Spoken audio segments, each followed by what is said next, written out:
Salam, axşamınız xeyir, əziz dostlar, əziz izləyicilər. Hə, Şirxan qardaş, bu videonu sənin üçün çəkirəm.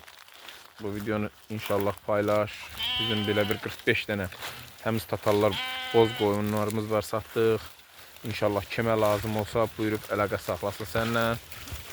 Gəlsin, bax belə təmiz qan tatarlar sortu aparsın, təsərrüfatında saxlasın. Görsən qardaş, payına gedən yeni şişəklər bax, hamısı birinci qarnadır.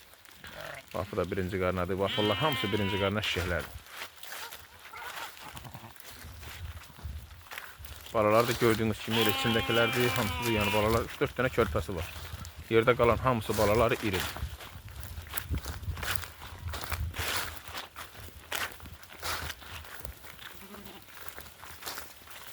Yəni belə kom da satıram. İstəyən olsa yəni seçmə də satarım. Yəni seçmə qiymət dəyişir, kom bir qiymətdir. İnşallah kimə lazım olsa buyurub Şirxan qardaşla əlaqə saxlaya bilər.